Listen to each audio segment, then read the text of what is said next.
2024 as passed by Lok Sabha. 4. That Rajya Sabha at its sitting held on the 9th February 2024 has agreed without any amendment to the Public Examination Prevention of Unfair Means Bill 2024 as passed by Lok Sabha. क्या बोलना चाहते हैं आप क्या बोलना चाहते हैं क्या बोलना है बोलिए सर आप बोले अपनी बात बोले क्या बोलना चाहते हैं आप बोलना चाहते हैं या जाना चाहते हैं ये तो तय करो आप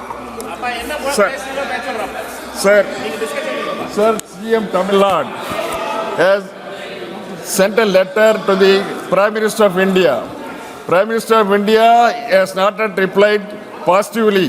Sir, day in, day out. No. No, sir. This sir. No.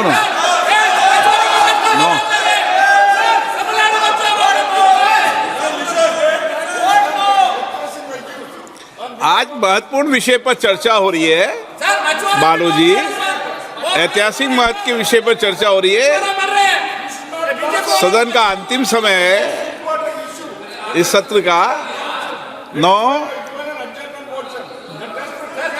आज एडजॉर्नमेंट मोशन किसी का अलाउ नहीं किया बालू जी, आप सीनियर। தமிழக மீனவர்கள் நலனை காக்க மத்திய அரசு தவறிவிட்டதாக கூறி மக்களவையில் திமுகவினர் முழக்கம் எழுப்பி வரக்கூடிய நேரலையை பார்த்து கொண்டிருக்கிறோம்.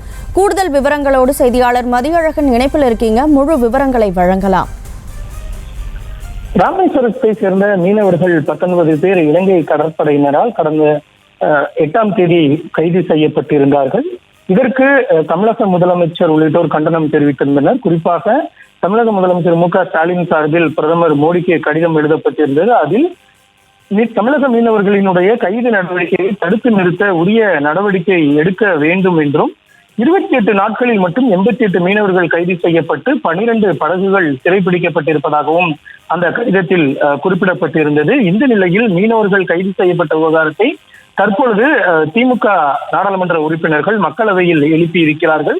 தமிழக மீனவர்கள் நலனை காப்பதற்கு மத்திய அரசு தவறிவிட்டதாகவும் மீனவர்கள் நலனில் உரிய அக்கறையை மத்திய அரசு செலுத்தவில்லை என்றும் தமிழ்நாடு மீனவர்கள் பிரச்சனை குறித்து அவையில் விவாதிக்க வேண்டும் என்றும் மாநில நாடாளுமன்ற திமுக குழு தலைவரும் மக்களவை உறுப்பினருமான TR பாலு கோரிக்கை விடுத்தார். ஆனால் இதற்கு சபாநாயகர் ஓம் பிர்லா மறுப்பு தெரிவிக்கவே திமுக எம்பிக்கள் சார்பில் முழக்கம் எழுப்பப்பட்டது. குறிப்பாக மீனவர்கள் நலனை காப்பதற்கு மத்திய அரசு தவறிவிட்டதாக முழக்கம் எழுப்பப்பட்டது. தொடர்ச்சியாக இது குறித்து விவாதிப்பதற்கு சபாநாயகர் மறுப்பு தெரிவித்ததை அடுத்து கோஷம் எழுப்பியவாறு அவையில் இருந்து திமுக எம்பிக்கள் வெளிநடப்பு செய்திருக்கிறார்கள்.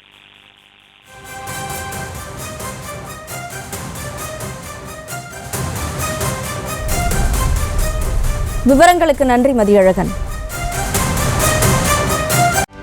செய்திகளை உடனுக்குடனும் துல்லியமாகவும் தெரிந்து கொள்ள சப்ஸ்கிரைப் பண்ணுங்க.